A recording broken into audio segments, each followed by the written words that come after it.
Good morning, and I know, welcome to a member of the public who is attending here this morning. Appreciate you being here. My name is Martin Tully. It's my privilege to serve as the mayor of Downers Grove, and I know that we are also recording this for broadcast to a broader audience, so those who will be watching later, welcome. Thank you for tuning in. This is the first of a series of meetings in the village's fiscal 2017 proposed budget discussion. We'll be looking at the schedule in a moment. In fact, it's already up on the screen. Today, Saturday, October 8th, is the first, as mentioned, of a series of meetings that we'll be holding, discussing various aspects of the fiscal 2017 budget.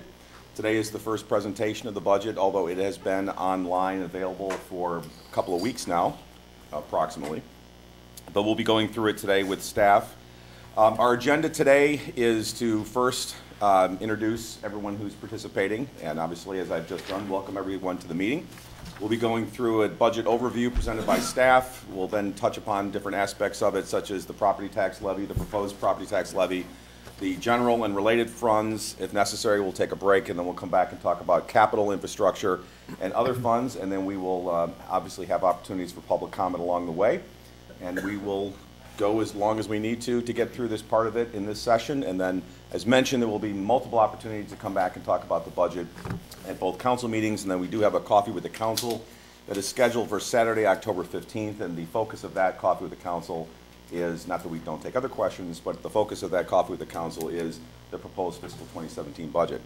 So what we always like to do, particularly for the folks at home, is go around and introduce all the members of the council and staff who are present. So with that, I will start with myself. Good morning again. My name is Martin Tully, Mayor of the Village of Downers Grove, and we'll start to my right, go around, and then I'm also going to ask everyone who's with the village here in the room to also introduce themselves for the folks at home and for the members of our audience who are here today. Good morning. Bob Barnett, Village Commissioner. Bill White, Village Commissioner. Marge Earl, Village Commissioner. Bill Waldeck, Commissioner. Nicole Wallace, Commissioner. Greg Jose, Commissioner. I'm Dave Fieldman, a Village Manager. Let's go around and introduce staff, starting over here, my left. Mike Baker, Deputy Village Manager. April Holden, Village Pool. Judy Button, Finance Director. Dave Kenny, IT Director. Stan Valicki, Assistant Director of Public Works for Operations. John Walsh, Assistant Director of Public Works for Engineering. Shanae Mack, Risk Manager. Dan Newland, Public Works Director.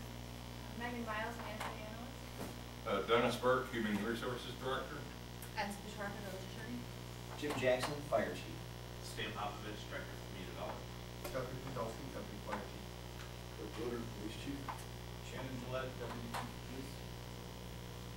Doug Kozlowski, Communications Director. Terrific. Thank you.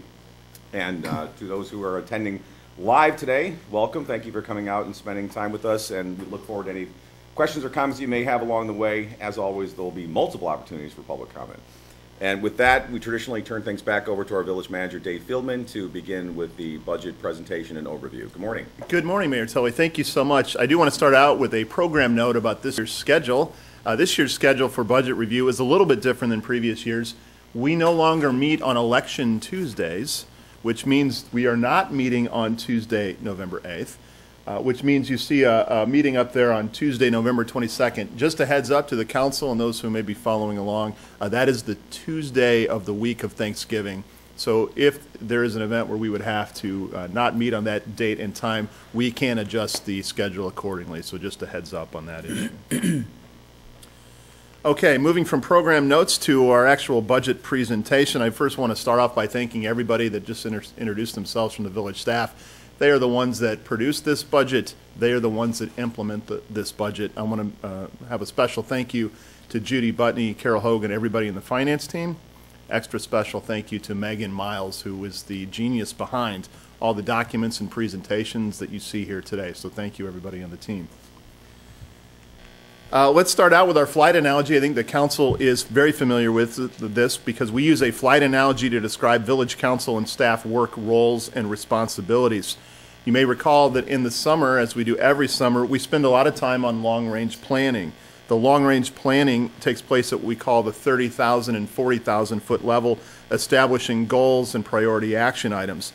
These long-range plans guide the preparation of annual budgets. So today, and as we go through the budget review, we actually drop to the 20,000 foot level in a little bit more detail. And that's because the budget is a planning and oversight document. This is the document that aligns everyday operations and our valuable village resources with the goals and the priorities that the council has set for us. A lot of work has been done on the budgeting issues over the summer by this very council. And we do go actually down to the 10,000 foot level throughout the year on budget items. And that's because every single purchase of $15,000 or more is reviewed and approved by this village council as an agenda item on their regular council meetings throughout the year. That is where a lot of the scrutiny and detail takes place on all of these purchases that compromise the annual budgets.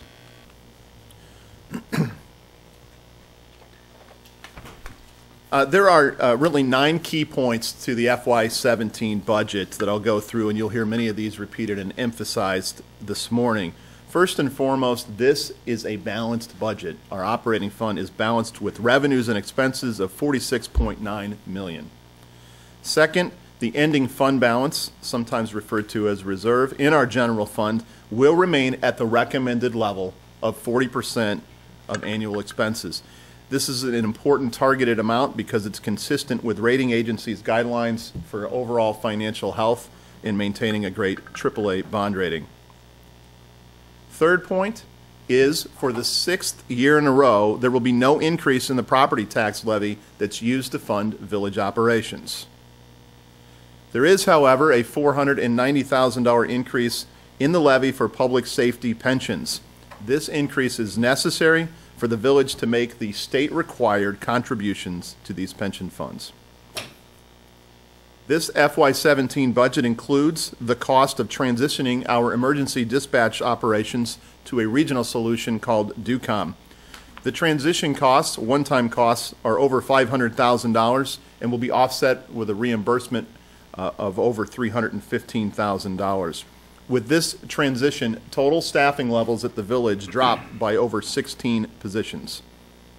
And speaking of staffing resources, our next key point, existing staffing resources will be shifted to focus on community development and public works to respond to ever-increasing demands for services related to new construction and stormwater management. So that is our focus area for the FY17 budget. This budget also includes $1.75 million to cover the 2017 cost of implementing our village facility plan. It also includes $18.6 million for continued investment in public infrastructure, one of our long-standing strategic goals.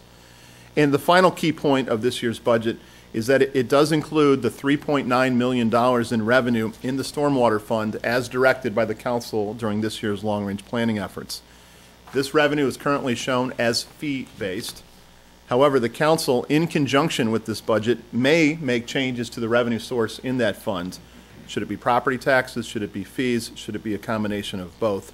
Whatever the decision is, the revenue is set at $3.9 million, and this budget will remain unaffected. So that is an overview of the key points that you'll hear in today's budget presentation. As the mayor mentioned, we will start with a presentation of the proposed property tax levy. And since Mike Baker has been doing this presentation for a decade or more now, I will call him up and he will go through the property tax levy. Good morning. Good morning. Thank you, Dave. Some of the key points were already touched on, and I'll just go into a little more detail, providing an explanation of the property tax levy. It's really summarized by the table that you see up on the screen, which includes the components that make up the village's portion of the property tax levy. The first 3 rows that you see in white represent the operations and capital portions of the levy. And you can see that those are not changing from 2016 to 2017. The levy is proposed to be flat. As was mentioned, it has remained flat or declined for the past 6 years. The 2 rows that you see in green represent the levy for the pension funds, police and fire pension funds. And those are proposed to increase by about $490,000. The cumulative effect on the overall levy is that it would increase by about 4%. go into a little more detail on those pension funds, just to make sure people have an understanding. And there's a lot of information in our budget document that also explains them. But these are designated trust funds that have very strict and specific requirements to ensure the safekeeping of the funds that are maintained in those police and fire pension. They're financially sound, and we have an actuary and an active pension boards for each fund that ensure that that's the case. The village makes 100% of the annual required contributions as determined by that actuary, and has consistently made those contributions over many, many years. The funds are managed by these autonomous boards, again, and they're very strict, specific requirements to how the makeup of those boards, how they function, and what authority they have. Which means that from the village's standpoint, the village council role and responsibilities are fairly limited in that they do not set or control the budgets for the pension funds, and can really only affect expenses indirectly through staffing and salaries. So just a little bit about the pension funds to make sure people understood. Getting back to the impact of the 2017 budget and the tax levy on an average homeowner. So this is for a home of approximately a market value of $300,000, an assessed value of about $100,000, would see an increase to their village portion of the tax bill of $23, from $575 in 2016 to just under $600 in 2017. Now, of course, people will say, well, my tax bill is a lot more than that, and they would be correct, and that is because the village's portion represents approximately 9.2% of the overall tax bill, so a relatively small portion when you consider all of the other taxing bodies that appear on the bill. That concludes my presentation on the levy, and I'd be happy to answer any questions. Thank you, Mr. Baker. Any questions from members of the council so far? I'm just going to throw it out occasionally since we don't have that many people here live. Any questions on the presentation so far from members of the public? Okay. And just by the way, I think we have the luxury of being able to keep things informal today. If there is a question along the way, go ahead and put your hand up and we'll make sure that we get to you. Okay. Thank you. Thanks, Mike. Oh, may I add that just, as we cover various items on here, if we seem to be rather quiet as commissioners, we have met with the staff, and we're quite familiar with the budget, and a lot of our questions had already been answered. So, so it isn't like we're sitting here not knowing what's going on. I just thought I'd point that out. In fact, some of the questions that were asked by commissioners in individual meetings, we actually track those questions, answer them publicly, so they're posted on our website under the budget section, and we actually have hard copies for those of you here in the room.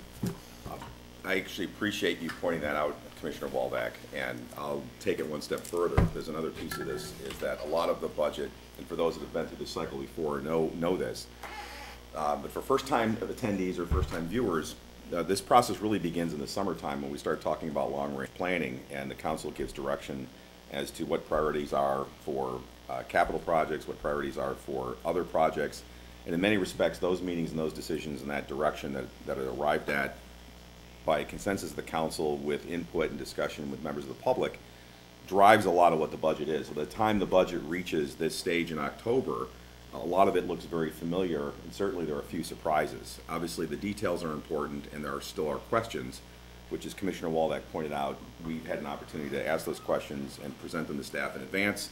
The questions and the answers have been made available to the public. So this is really an opportunity for a more engaged, dynamic discussion as needed, but as Commissioner Waldeck points out, there have been a lot of conversations, dialogue, both between council staff and the public that have led up to this point. Well said, Mayor. Thank you. Thank you, Mike.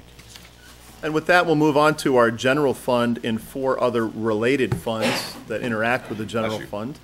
Those funds are listed here on the screen. But we'll start with a broad overview of our general fund. The general fund is our main operating fund, and it can be found starting on page 4-2 of your budget book, tab 4, page 2. is a nice little summary there. The general fund includes funding for the vast majority of village services, including police and fire, public works, community development, and all the support departments. In fact, most of the department heads that introduced themselves here today, their departments are funded through this fund. As you know, we are a service organization. As such, our greatest costs are for personnel, and personnel expenses account for 76% of the overall expenses in the general fund budget. We just talked about property tax as one of the key revenue sources for our budget. The general fund does include some property tax, but it's also supported by many other revenue sources like sales taxes, utility taxes, state shared income taxes, etc. And there's a summary of those revenue sources in the binder. But let's take a look at our bottom line for the FY17 budget in the general fund. Again, it's balanced with revenues and expenses at $46.9 million. And again, the proper or targeted fund balance of $18.9 million, about 40% of annual expenses. So let's dig a little deeper and look at the trends in revenue over time and the budget for this year's revenue in the general fund. This is a graph shown on the screen that shows total revenue in the general fund going back to 2012. But if you look at the far right, you can see the $46.9 million in that purple box. That's the budget of revenues in 2017 in the general fund. These revenues are up 1.3% compared to last year's budget, FY16. This increase is driven primarily due to the property tax levy that Mike just talked about. In fact, it accounts for $490 of a total $590,000 increase. The other increase is due to slow or moderate growth in other revenue sources expected to occur in things like sales tax and income tax and slight increases in building permit fee revenue. So revenues have grown moderately, slowly over the years in this general fund. We have a similar story on the expenses in the general fund. Again, a similar graph shown here on the screen showing general fund expenses over time going back to 2012 and the budgeted expenses for 2017. As I just mentioned, personnel expenses account for about 76% of the general fund, so $36 million of that 46.9 is related to personnel expenses. We have a message here of continued commitment to cost control and cost containment. The budgeted expenses in this fund are increasing by only 1.1% over the current year FY16 budget. The public's, that's a total increase of only $500,000.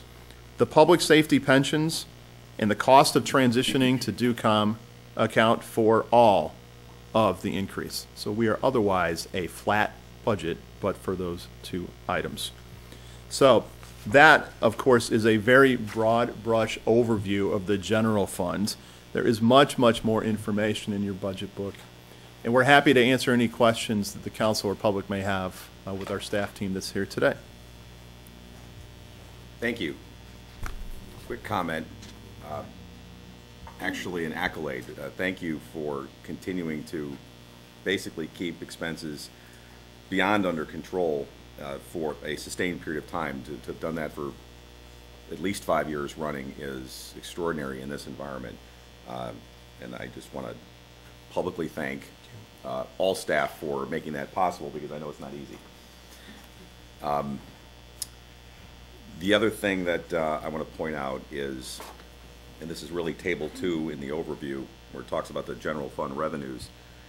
As was mentioned, property tax is an important component, but we can see, particularly compared to the other revenue sources, the importance of sales tax and how, as it improves, it helps a lot with maintaining the revenue side in order to fund those expenses. And just in comparison, you can see that there's been improvement over the last few years, which more or less perhaps somewhat tracks the economy. But it's just worth emphasizing the importance of the efforts that we spend on economic development and keeping our sales tax as robust as possible, because it is a huge contributor to allowing us to, notwithstanding the public safety employee pension obligatory payments and keeping our property tax levy as flat as it has been for operations the past 5 years. That's just a key component. So whenever anyone asks us why is it important to spend so much time and focus on economic development and on sales tax enhancement or maintenance, that's the big reason. And I see at least 1 million of them right here on this page. Other questions or comments from the council? Just to highlight something there, Mayor, though, it's oversimplified to be sure, but line 3 of that revenue source so shown on 4.4 for those who are in the book, actually a proposed lower contribution over a 4-year period of property taxes towards operations. And just an underscore some of the things Dave was talking about and the things you're talking about efficiency improvements and efforts on behalf of staff to make those operational dollars stretch. The real differential in all these tables here is sales tax and pension contribution. Right. Exactly. Both are tough to control. Real tough. Questions or comments from the audience? All right, very good. Okay. Now we'll go on to a presentation of the funds that are directly related to the general fund. Here to present information on these funds is our finance director, Judy Butney. Good morning. Good morning. The Health Fund, Risk Management Fund, Fleet Services Fund, and Equipment Replacement Fund are all internal service funds that feed into the general fund. These funds track the costs for providing each of these services to village departments, and the revenues in these funds come from contributions from the village departments. It's an effective way to account for the costs of providing these services, but more importantly, it also serves to stabilize the expenditures in the general fund and protects it from spikes. The solid performance in these funds is tied to the village's AAA rating. Let me just add, as Judy transitions there, that we're talking about pages 4.6 through 4-15 in your budget book. The village self-insures for both health and risk. This means that the claims are paid from village funds rather than by paying premiums to an insurance company, and we're talking about health care costs and workers' comp claims. The benefit of being self-insured is that the village pays only for claims and administrative costs rather than paying a premium to an insurance company that would include additional overhead and their profit. The health fund has revenues of $7.46 million and expenses of $7.45 million. The employee premiums for 2017 will be flat compared to 2016, which compares to an industry standard of increases of 8% for medical costs and 14% for drugs. The village's plan continues to perform better than industry standard, due in large part to the focus on wellness programs. You can see here one of the programs done by the interdepartmental wellness team was a walking challenge that was done in September. The focus will continue to be on wellness as we continue on in 2017 and beyond. The Risk Management Fund has revenues of $2.56 million and expenses of $2.76 million. The village continues to focus on safety programs and training in this fund. Here are some pictures from earlier in the year, right here in Fire Station 2, where we had supervisor training. The Fleet Services Fund, revenues Judy, of before you leave the health fund, I think it's worth underscoring, because this is one of those funds that probably doesn't get much more attention than it just got now. But I know, just having been around long enough, that this has been a very, very important challenge for the village for a long time, because as you pointed out, in the private sector, health costs are always growing and a big challenge for any organization. And I've been witness to a number of different changes and challenges and initiatives that this village has undertaken, not just this year, but for the last 15 years, that have helped achieve that flat expense versus a 7-8% increase generally in the marketplace. That doesn't happen by accident. It happens through a lot of forethought, and I know there have been a lot of things that don't get a lot of fanfare that have been done over the years, that helped us maintain these expenses. I just wanted to make sure that it was noted how much of that is appreciated and how much we understand how difficult that is to do. Thank you so much, Mayor. I'll add that it's really driven by the employee behavior. We spend a lot of time talking to our teammates about where the costs of health care and health benefits lie. As a team, we make great decisions on how we spend our health care costs, and all of our teammates are helping us keep the costs down by making decisions that result in lower costs, generic prescription drugs, avoiding the emergency room unless it's actually an emergency. All these types of things that we've gotten complete buy-in from our teammates has really been at the forefront of keeping those costs flat. And that's really appreciated and very important. I mean, there are some organizations that would simply throw their hands up and say, health costs are going up, what are we going to do about it? But I know we have done something about it, and I really appreciate that. Thank you. Thanks, Mayor. The Fleet Services Fund has revenues of $1.61 million and expenses of $1.89 million. This fund accounts for the repair, maintenance, and fuel for the village's fleet.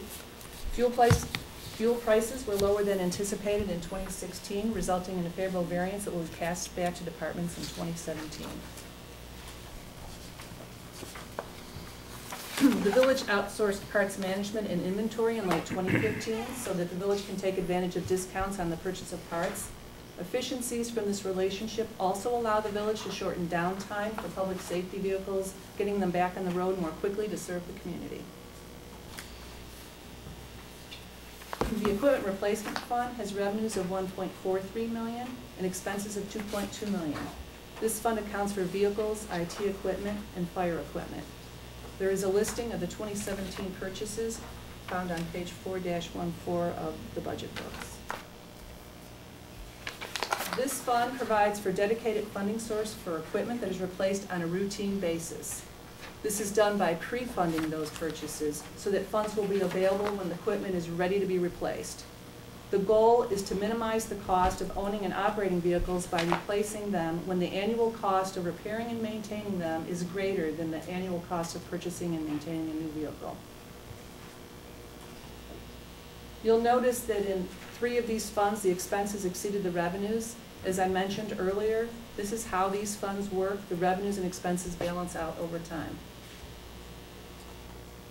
So there are many years where these funds have revenues greater than expenses, and so if you look at a 5-year rolling average, these funds are balanced as well. Any questions or comments? Lumpy is the type. Lumpy, yes, correct. Yes. Questions or comments so far? Questions or comments? Sure, please. On the equipment replacement, on the first column going back to 2015, it doesn't appear that that balance is right, just looking at what's printed here, because you got $1.7 million, then you got $1.2 million in revenues, and you got $900,000 in expenses, and it says $2.4 million. What page are you on, Todd? I'm sorry, 413. 413. We have a math question? Yeah. Okay. It looks like it's about 500,000 too much, because it looks like you should have only added 385 to that. Yeah. All right, we'll double check that. We'll get back to the council and you as well, make And sure. we already had the sidebar about the other thing, and these were the funds. It looks like they continue to drop down, and that 500,000 is going to affect this more. Okay, we'll double check that. Thank you. Thank you. Is that in the 16 column, Todd? 15 actual. Oh, 15 actual, okay. Well, First column, there's nothing in that box where it shows how much it goes up, but it goes up by, looks like 500,000 too much. all right, we'll double check. Thank you.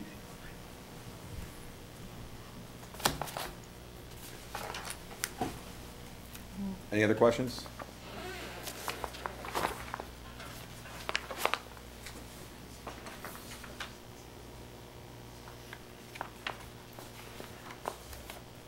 We're just keeping track of questions that come up here today. So Taking a Sharpie break. Yep. Okay. And by the way, regardless of what kind of pen that is, it's a Sharpie today. Mayor, any other questions? I don't believe so. Okay. We actually just need to take just a quick break just to switch the slide presentation here. So if you just give us 30 seconds, we'll do that right now, and we'll move on to capital and infrastructure. Everybody runs for the coffee machine. Which includes a presentation of stormwater capital projects and water funds. Here to present information on this section of the budget is our Public Works Director, Nan Newland. Thank you, Dave. Good morning. Good morning. As Dave said, I'm going to be kicking off a discussion this morning about the funds that support the village's infrastructure. And this is found in tab 6 of the budget book, the Community Investment Plan. And it begins on page 15 of the budget message as well. This pie chart is found on page 16 of the budget message and shows the breakdown of the planned capital expenditures for our infrastructure system for 2017. You'll see in in the green pie is 20% of the funding, which is our Stormwater Fund. 30% of the funding is for water projects, which is the dark blue. 37% for our street program. And the remaining pieces of the pie all add up to 13%, which is for projects like sidewalk maintenance, parking facilities, major buildings, traffic signals, and streetlights. In this first part of the presentation, I will provide an overview of the Stormwater Fund. I'm going to turn it over then to John Welch, who's our Assistant Director of Public Works for Engineering, and he's going to talk to you about our capital fund. And then following him will be Stan Balicki. He's going to talk about our water fund. He's our Assistant Director for Operations. Information about the Stormwater Fund can be found on pages 4-20 through 4-22 in the budget book. And to provide a background on our Stormwater Fund, I'm going to show you a short video that can be found on the village's website that was recently produced to educate the public more about this program. Would these be one of those award-winning videos, Nan? Yeah, soon to be award-winning. The village's stormwater management system is extremely large. It consists of 12 miles of creeks, 475 stormwater detention facilities, 130 miles of storm sewers, 47,000 feet of culverts, 140 miles of ditches, and 7,000 drainage structures. Some portions are modern and function well. Some portions are decades old, are undersized, and don't meet modern regulations. The entire system needs to be maintained for it to continue to function properly. You can learn more about stormwater in the Stormwater Utility Report at www.downers.us. How is it we're able to afford that professional voice actor? I couldn't have said it better. And one of those video shots you saw in there is this project. This is on Lacey Creek in Orchard Brook that we are just completing this year, 2016, after starting in 2011. This is over a $3 million project. It included 3,000 feet of badly deteriorated railroad timber walls that transported Lacey Creek through Orchard Brook. We're completing the last phase of this project right now. It's one of many important projects that the village has completed over the last several years, and it's looking really great. We're very proud of this project. Staff has also been working hard this year on land acquisition efforts, design, and some construction of some important projects that were completed in 2016. Now, sorry to interrupt, Nan. Can I just ask a question about the Lacey Creek improvements in particular? Having lived in Orchard Brook for 10 years, I'm noticing a big difference between the design and construction and composition of that channel, if you will. I'm sure that's not the right engineering term than what was there before. But I got to believe that the life expectancy of what we're putting in now compared to what was there before with the timbers is substantially different. Yes, it is. Shed some light on that, please? Yeah, the timbers rot over time. We put in modular block walls now, so they'll have a much longer lifespan. Mm-hmm. And do they retain their integrity better than those timbers too? Yes, definitely. We're also working to move the vegetation away over time. Trees were planted very close to those walls, and the roots work in and help to degrade the walls over time. We've been working with the Homeowners Association closely on the vegetation, removing vegetation close to the walls, working with them to select planting materials that can be planted further back from the walls. So that's been a very good process working with the homeowners on that. Thank you. Mm-hmm. This slide shows the proposed revenues and expenditures for the Stormwater Fund for 2017. And I'd like to talk through a few of these highlights. Revenues are anticipated to be about $4.2 million for this fund, with $3.9 million from fees and the remainder from grants and developer contributions for new development. There is a planned 8.5% revenue increase to fund needed maintenance and capital projects in this fund. In 2017, we will continue to work on capital projects that reduce flooding and improve drainage throughout the village. There will be a spending down of fund balance in 2017 with expenditures about $2.5 million more than the projected revenues for that year. And lastly, a bond issuance is planned for 2018. We talked about this in long-range planning, and is planned to provide funding for future capital projects.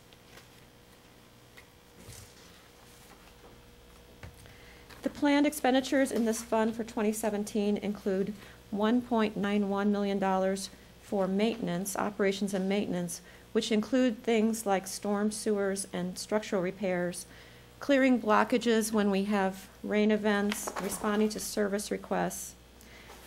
To give you a perspective on the level of activity we see in service requests in this area, so far in 2017, we've received about 600 calls and requests for service related to drainage. Things like drainage concerns, flooding in the streets, flooding in backyards, questions about floodplains, LPDAs, and many other related drainage concerns. In the area of permitting, we receive even more calls when people have new development in their vicinities, people who are calling because they're doing new projects, so we also have a team that works in that area. The third major area of expense is capital, and that is planned to be $3.76 million for 2017. That's a total of $6.77 million of expenditures.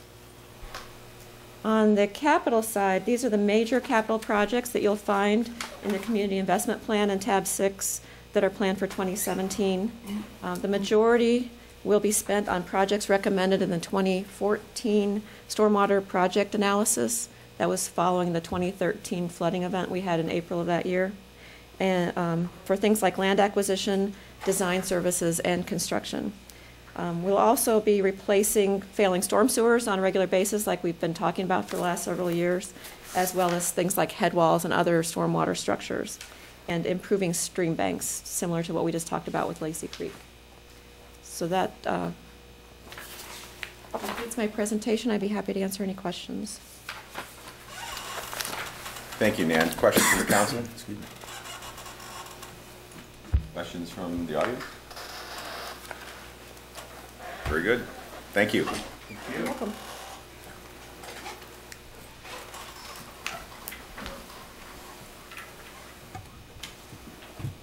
I'm sure I did something. Good morning. Good morning. I'd like to introduce John Welch, Assistant Director of Public Works. On the engineering side, he will present information about capital project funds. Good morning. Here to talk about streets, some Did you tell them about the hazing ritual?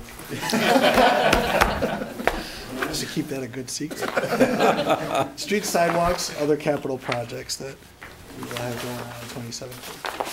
A little bit of background. The village owns and maintains approximately 166 miles of roadways, 250 miles of sidewalks, and 19 signalized intersections. Our objective for the management of our capital infrastructure program is to use a systematic approach, coordinate the timing of projects, and group projects to achieve an economy of scale. This year, we performed a significant amount of roadway maintenance, which includes resurfacing, crack filling, and pavement patching. This particular instance is a picture of resurfacing of Warren Avenue, looking from Prospect, looking west, including Lot F, the permit part, and the daily fee portion. Once the resurfacing program is complete in the next several weeks, we'll have rehabilitated approximately 10 centerline miles within the village, representing about 5% of the roads within the village, and that equates to a 20-year life cycle. The crack sealing and filling assist in keeping those roads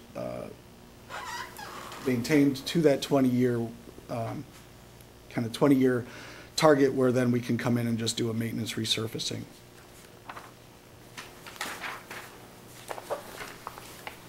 We spent over $480,000 for sidewalk maintenance and improvements this year. Shown here are the accessibility improvements constructed on Fairview Avenue between Blackburn and 75th Street.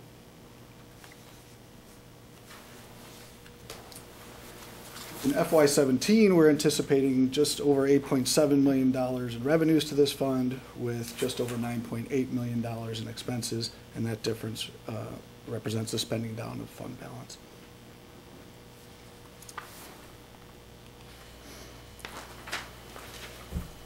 Several of the highlighted projects for streets include just over $5.7 million in street maintenance, which is a resurfacing, crack sealing, patching. $1 million of that is through federal dollars to resurface 3 streets. Many of the other capital projects include sidewalk removal and replacement, right-of-way accessibility improvements, similar to what you saw in Fairview, streetlights, traffic signals, and pavement striping. And contrary to popular belief, some of those streets are actually located on the south side of Downers Grove. And with that, I'll entertain any questions that the council or the public have. Questions from the council? Let's see if I heard you right. There were 19 signalized intersections. Right. Which means that, do we know how much are signalized by other entities? Because we're not responsible for those, right? There are, I want to You don't say- have to, I mean. I think there's like 30 though. I mean, there's quite a bit. Yeah, I was going to say, when I heard State 19 and county. signalized intersections, I'm going, it doesn't seem right when you're driving. There are many more signalized. Yeah. 19 cars, yeah. More, I think it's 40 some total, which the balance is state and county. State and county. Yeah. Thought I'd mention that for the public too, because it seemed low. Other questions from the council? Questions from the audience? I'm sorry, Mayor, I've got one. No, not at all. Please. Just wondering what the, which neighborhoods are going to get the traffic study? I couldn't remember what the schedule was and what came next. This year, Lacey and Wood Creek. Did Lacey- you say traffic signal? Traffic study. Oh, I'm sorry. We have not determined that yet. We look at the concerns that come in throughout the year and the calls we get, and look at the different neighborhoods and see where we have a kind of a concentrated area of traffic concerns. So we'll determine that in early 2017, most likely. So a little background on that. Commissioner Jose asked about our multi-year approach to traffic management, traffic calming. For the last 5 or 6 years, we've done a neighborhood approach, a more systematic approach to traffic calming, traffic management. We've completed, I think, 5 neighborhood traffic studies, and the next one we're identifying right now as to which neighborhood that will be. Thanks. Could you just overview the 5 we have completed? Yes, Sorry. I can. It's a hard question. Told you there was a hazing rate. Yes. Especially we ask questions One of them that is happened windy. when John wasn't here yet. So I'm going to ask that Nan come back here while I try to remember off the top of my head what those are. It's, I'll just have Nan come up and answer that question. So please, come on up. Thanks, John.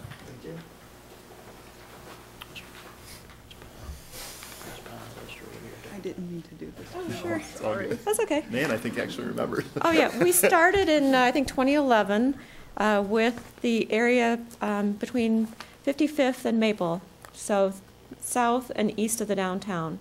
That area had a lot of concerns about cut-through traffic between 55th and Maple, and a lot of kids walking to school. So that was the first study that kicked it off. Since then, we've done each of basically the 4 quadrants around the downtown between Ogden and 55th. That's where we see more complaints about cut-through, people wanting to go between Ogden and the downtown and between 55th and the downtown as well. So we've completed those 4 quadrants, and they also include a large concentration of schools. So you get school traffic, concern with parents about kids walking to school. So those are the first 4 studies. The study we're conducting, we're in the process right now, is number 5, and that's in the northwest corner, the newly annexed area, west of Belmont and north of the tracks. We had received a large number of complaints. Similar cut-through traffic, people driving to the train, people wanting to walk to Puffer School. So it's a little bit smaller than the other areas, but I think it's going to be a good study and provide a lot of solutions for us going forward. Great, thank you. And as part of that description, thank you, Nan. I think it's important that some of the reasons why those areas were selected, I hit upon proximity to transportation areas, proximity to schools, proximity to parks, where people are trying to get from one place to another by perhaps unorthodox routes. That tends to be where we focus these studies. And we also identify improvements to our arterial system of roadways because we want to keep the cars on the arterials. So if there's impediments to them that are slowing them down and causing them to want to cut through a neighborhood to avoid those, we identify those in the studies and work on those over the long term as well. Thank you. Mm-hmm. Yeah. I knew Nan would remember. Unless there's any other questions, Mayor? I don't believe so. Then we will move to the Water Fund, found on pages 4-24 through 4-26. And our Assistant Director of Public Works on the operations side, Stan Balicki, will present this portion of the budget. Good morning. Good morning. Thank you, Dave. Okay, Water Fund is also an enterprise fund, and the revenue for that is generated from fees that are charged to our customers for water consumption. The objectives of our water system, we have 3 of them, are to provide safe and reliable drinking water, as well as a high level of fire protection as reflected in our Class 1 ISO rating. The second one is to operate and maintain the water system in the most cost-effective manner. And the third is to achieve stable and sufficient water rates. Now, our water supply is provided by the DuPage Water Commission. It's Lake Michigan water. And the next several slides will provide a little bit of an overview of some of the major system components that comprise our overall water utility. We have 7 elevated storage tanks. They have a storage capacity of about 8 million gallons of water. The picture here on the screen is actually the Summit Tower that's right outside our building here. It's the oldest water tower that we have. We also have 6 rate control stations, and that's in the lower right. Those are the points where we take in water from the DuPage Water Commission, where it enters our system. I mentioned fire protection. We have almost 3,000 fire hydrants that are spaced throughout our distribution system. And on the upper right of this slide, we have 233 miles of water distribution main. Thankfully, not a lot of it looks like it does in this photo, but this is an example. This was an example of a section of pipe that had to be removed 2 summers ago. It's just a good example of what can happen to aging sections of the water main when they start to break down. In the lower left of this slide, we have a photograph of a mainline distribution valve. Again, we have 2,800 of those throughout our system. Those are important for us because they allow us to isolate sections of water main in order to complete repairs, like on main breaks or to do system maintenance. And then in the upper right of this slide is a screenshot of what we call our supervisory control and data acquisition system. We generally refer to it just by its acronym as SCADA. And what that allows us to do is remotely monitor system performance as well as make any changes to the water system on a daily basis. So I mentioned that our water supply is Lake Michigan water that's provided through the DuPage Water Commission. We, in 2017, do not anticipate an increase in the water rates from the DuPage Water Commission. And you can see here as well, as a result, rates are expected to be held flat in 2017. Next year, we project revenues here of just about $19 million and expenses about $19.4 million.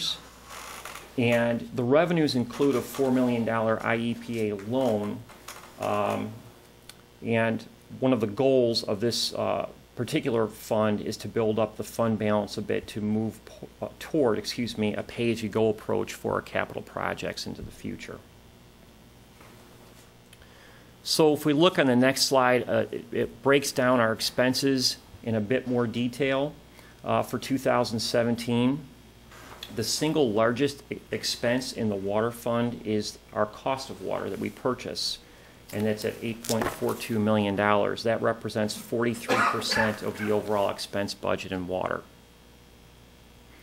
Our operations and maintenance costs are $4.24 million, with debt service costs of $1.11 million. And then our second largest expense within the water fund are our capital costs that we expect to be $5.67 million, and that is about 29% of the overall expense budget for 2017. So to just give a little bit more detail about the capital expenses, you can see here highlighted that we have $3.75 million in water main replacement, which continues to be our focus on the capital side within the water fund as we go into 2017. That is approximately 2/3 of the overall capital costs for next year, with the remaining being a continuation of our storage tank and facility maintenance programs. And with that, I would be happy to answer any questions. Thank you, Stan. Can you go back a couple of slides, please? Right there. First of all, just to clarify a few things, because the cost of water in the community is one of the more high-profile things, because residents get a bill specifically for water and see it as a line item separate and apart from everything else. When you said that the water fund is an enterprise fund, and this is probably a Judy question, but I think you and I could probably somehow fuddle through and manage to answer it. Well, what do we mean by an enterprise fund? The enterprise fund is supported by the user fees for the water that we sell to our customers, and all of those revenues go back into the water fund and support the operation of it. And then in turn, the expenses for that fund are solely for the operation and maintenance of the water system. Judy would be proud of that answer. Right, so basically it's supposed to be a self-contained fund where all the revenues and expenses are for nothing but basically the distribution and sale of water to the community and nothing else. The other thing that's important is there are two pieces to this. One is obviously the expense, and one is there are two parts to the expense. There's the capital and operations, and then there's the cost of water. We can, to some degree, plan for our maintenance and capital expenses because we can look down the future and see how much it's going to cost to sandblast and paint a water tower, for example, which, by the way, always surprises me at how expensive that is. I mean, it's about $1 million to refurbish a water tower. It's a huge expense, which I don't think most people realize. And when we have 7 of them, just those 7 water towers alone, you're looking at $7 million over some period of time. But that's something we can plan for and try to build into our water bills enough revenue so that we can build up the money necessary to pay for these capital and operational expenses, either with cash or with some kind of a debt service, as is indicated on the slide. But the piece that we really can't control is the cost of water. I know you mentioned that we buy it from the DuPage County Water Commission, but I think it's important for folks at home to understand that the DuPage County Water Commission buys it from the City of Chicago. Correct. And the City of Chicago decides for whatever reason to make an increase, then that comes directly through the DuPage County Water Commission and then to municipalities like us. And that's something we can't really plan for because we're somewhat at the whim of what the City of Chicago wants to do. Correct. So until we build our own pipeline to Lake Michigan, that is something that's very difficult to plan for. Very true, yes. I also, when watching the news and you find out that Mayor Emanuel and they decide to raise the water rates to pay their pensions, that's not going to affect us. The way I understand. That's correct. Working through the DuPage Mayors and Managers Conference, we looked into that issue as soon as that was announced by Mayor Emanuel in the city. That is a tax for their retail customers in the city of Chicago. It is not passed on to their wholesale customers, so the DuPage Water Commission is not paying that proposed tax to fund their pensions. Therefore, it's not passed on to us or our residents. I knew that. I'd point that. Also, effects of lead, or looking at our lead situation in the village. The additional costs that we may, to remediate any of those problems are negligible, from what I understand. Yeah, excuse me, that's right, Commissioner. Earlier this year, the state put on some new, generally notification requirements about the potential impacts to the system of construction activity. We were able to absorb those costs without significant or substantial impact to the budget. What we're doing now is monitoring state and federal potential changes and regulations. I think it's safe to say those things are coming in the future. Stan and his team are participating and monitoring those discussions, and we'll be prepared to respond accordingly. Okay. Thank you.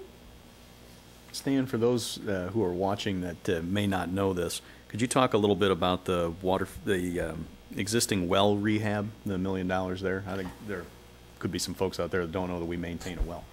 Sure. We, as part of our water system, we maintain 3 backup wells, and we are currently evaluating consultant proposals for essentially a facility assessment of those 3 wells, and that will help us determine sort of the long-term improvements that may be needed as part of that. And there is a line item in the capital budget next year that kind of reflects an anticipation of some improvements to those facilities. But this work to complete this assessment of those will be really important to us to identify sort of what that scope of work should be for those 3 remaining wells that we have. Thank you. And you would characterize those wells as like our emergency backup water supply kind of thing? That's correct, yes. The water main replacement, the annual element, $3 million, that's all done pretty much in construction with the roadway reconstruction project, where when you're doing the roads, you're pretty much changing out the mains. Is that the plan? Unless, of course, it's something like an emergency. But well, I know that we've talked in years past about sort of the bundling concept with capital projects and trying to do, if we can, the planning and the construction for multiple pieces of the infrastructure at the same time. And it is still, that remains our approach. There are some locations I know at times where one element needs to happen before the other, but generally speaking, yes, there's a coordination between the roadways, water main, and so forth. So they're done together, if at all possible. okay, great. It keeps the disruption of the neighborhoods at a minimum. Yep. Other questions from the council? Comments? Questions on the water fund? Sure. This is for my friends on the south side. I got a list of them, they couldn't make it. So you only get a half a dozen. They're boycotting baseball right now, right? But I know Dave might asked this before, but the leakage that comes in, you know, because we're buying, it comes in from the Water Commission, and then obviously fire and some of those other things are harder to do, but the leak detection service, I mean, it's a small cost, generally speaking, but the amount of money that you can save on the water, and obviously the resource, because once it's gone, it's gone. You know, I'm sure staff is looking at it, maybe not because it's lower on the priority list, but, you know, should we spend more on leak detection to maybe offset that cost? Because it is a fairly insignificant cost for those guys to come out and do their leak service. Yeah. Go ahead, Steve. We survey the entire water distribution system every year through that service to using their leak locating equipment to identify those leaks, and then we follow up with repairs. So that really I think we've been able to show we typically put together a little summary when that study is over, what the recovery has been and how that compares the expense of the study versus kind of what we've saved in the lost water that could have potentially continued to be leaking. You know, a lot of these leaks, they don't surface. A lot of times they're not seen above ground. So it is a really important program for us to continue, and we do survey the whole system every year. Because even that one on Main Street that was here for once that water was running down, I understand you had downtown and stuff, but that's a lot of cash just going right down the drain, so to speak. Yes.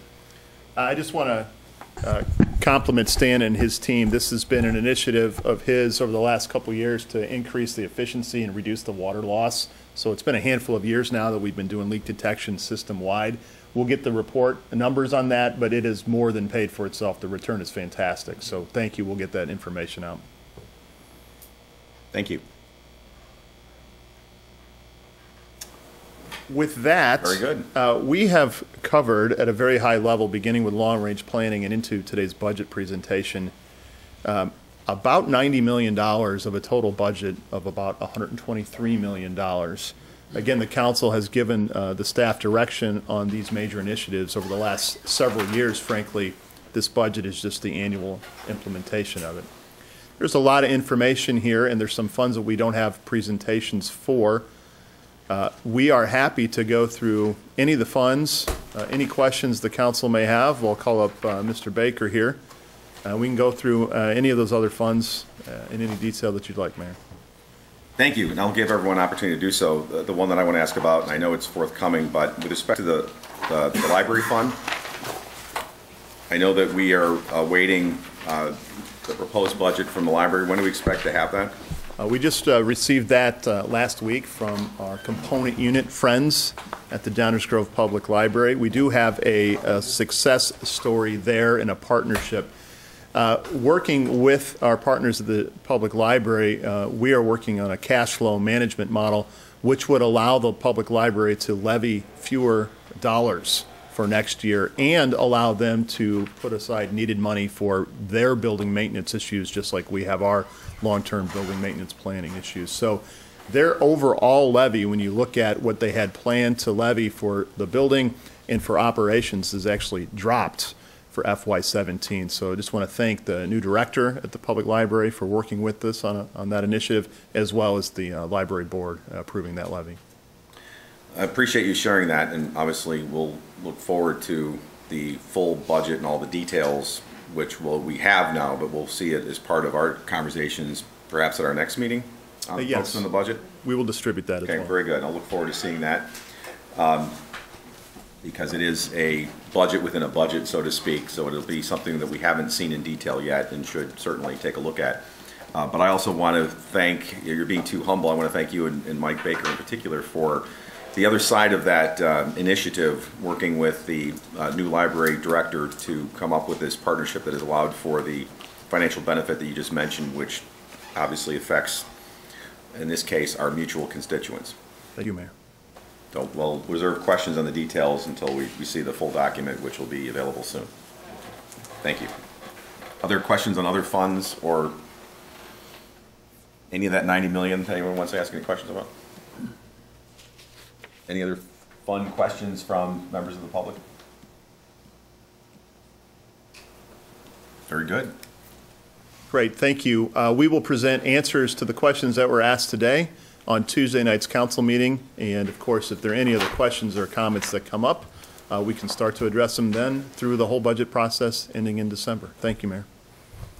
Thank you.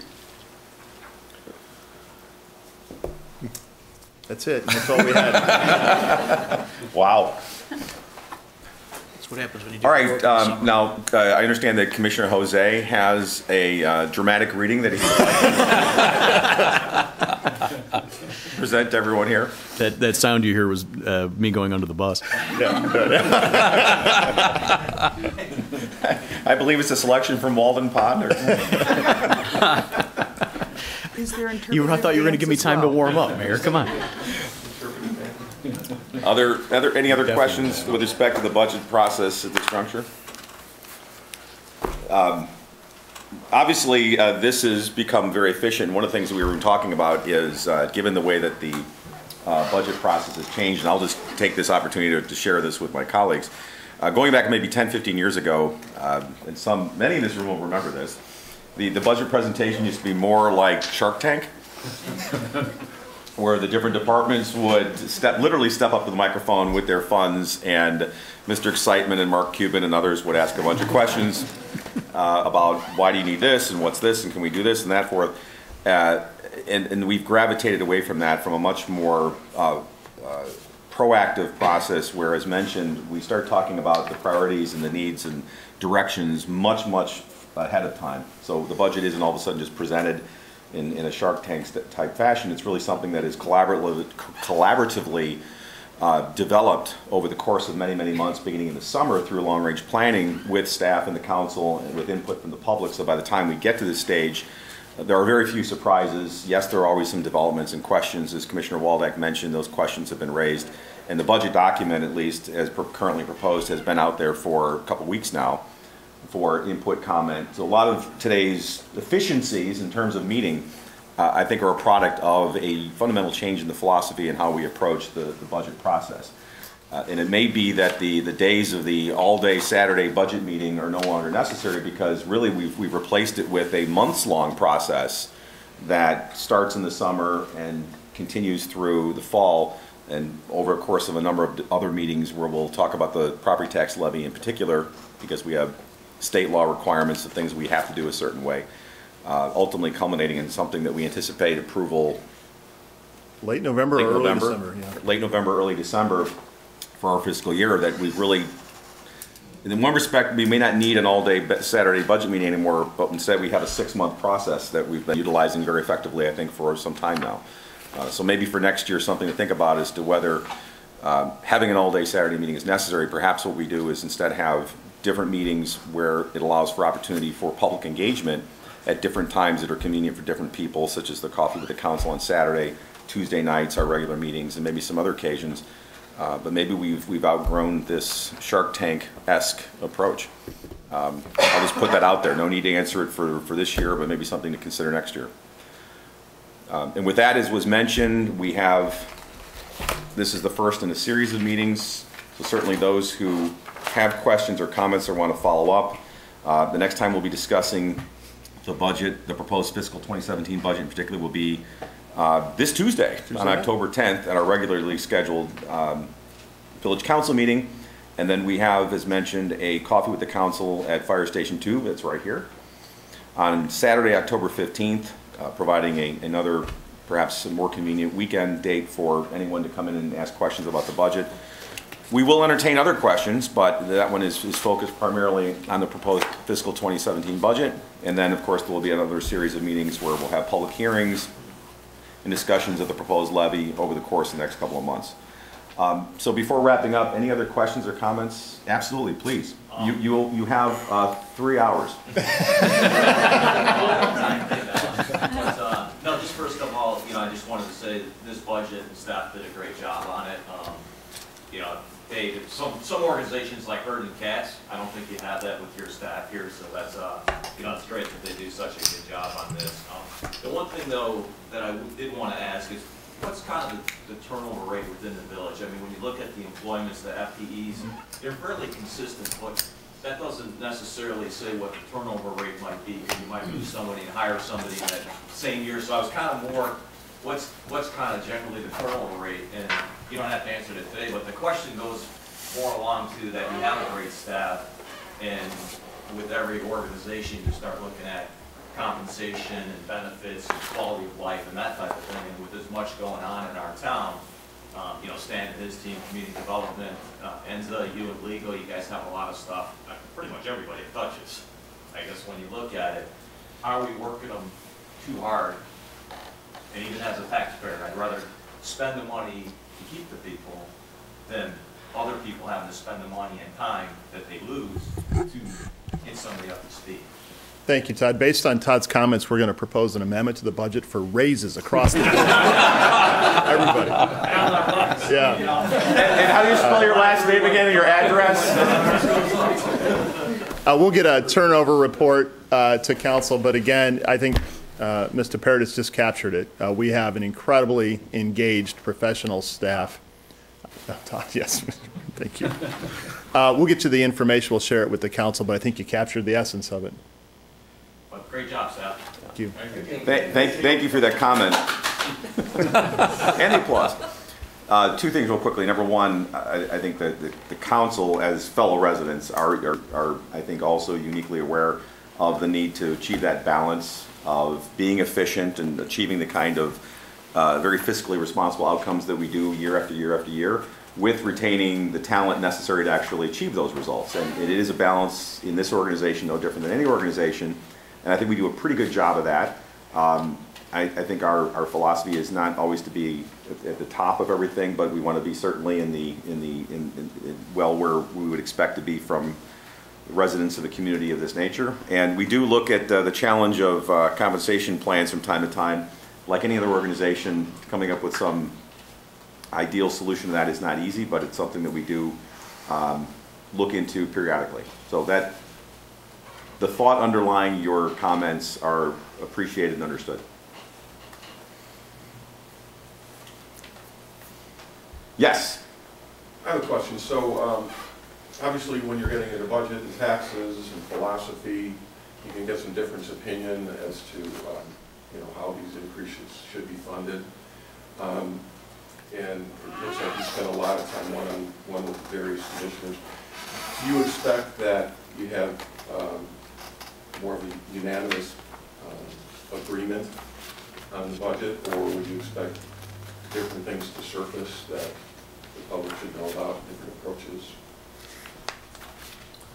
Not that I'm aware of yet. Today was probably a good day for those to come to the surface, but will be other opportunities. And as mentioned, it is a process. And I think I can say two things in fairness. Number one, I would anticipate that, particularly given that this is not coming as a surprise to anyone, that any of us would have shared any major concerns or issues that we would have had by now. That being said, certainly the public and the council have an opportunity over additional meetings to further digest and mull things over. But I wouldn't expect any major substantive surprise at this point, given that, as mentioned, we started this process with direction that was given in a collaborative environment beginning in the summer. I would add, though, to your point about revenue generation and spending philosophies, we have one of the major philosophical issues on the table for this council this budget season, not directly related, but the question of how we fund stormwater is a classic example of difference of opinion and making sure we get public input. We're even going to an advisory referendum on that. So in November and December, I think that will be on display at the fundamental question of how we raise revenue for stormwater. And it's good to see the public talking about it and getting educated on the stormwater fee versus property taxes. A lot more conversation now than when we were implementing the fee, so I think that's a good indication. I would also, we've decided to pass through the pension costs on the through the property tax rather than making various cuts to affect the pass-through. And I'd like to make sure with my fellow council members that we don't go into December and start cherry-picking projects in order to we've decided to pass through the pensions, and I'd like to maintain that, rather than cherry-pick various projects and trying to hide the pension effects on the property taxes. Look good on property taxes and just eliminate projects. I don't want to go through that again. So if we have problem, if anybody has a problem with some of the projects that are listed, that we know about those sooner rather than later. Other final thoughts, questions, comments? Again, it's an ongoing process. Other than that, if there aren't any, please. I was just flipping through the capital projects sheets, and one of the capital projects that just caught my eye was the resurfacing of Maple from Dunham to Fairview. Yes. Considering the construction we have going on, is that still going to go forward this next budget year, or are we going to be waiting maybe a year to make sure the construction's finished so we don't tear up what we just did? That issue actually came up at a meeting with developers working on Maple yesterday, and it looks like we are going to look at whether we should defer that project by 1 year. There is a grant associated with that, so it has a lot to do with can we still get the grant if we defer the project. We want to make sure that we use our own dollars and federal dollars wisely. So more information on that. It's a great question. We'll get that answered as well. Thank you. Very good. Well, while Dave is executing the last Sharpie moment, on behalf of myself and the entire council, I want to thank staff and everyone here today for all the hard work that goes into preparing these documents. This process has gotten a lot easier. It's become much more transparent. I think that the budget document itself is light years ahead of where it used to be in terms of being an understandable, easy to digest document. Obviously, there's a lot in here in an organization of this size, but all these great successes that we were talking about aren't possible with all your hard work. So thank you very much to everyone at 801 and beyond. So thank you. Thank you, Mayor. And I have nothing further. We'll see you on. And we don't need a motion to adjourn. Thanks, everybody. Thank you very much.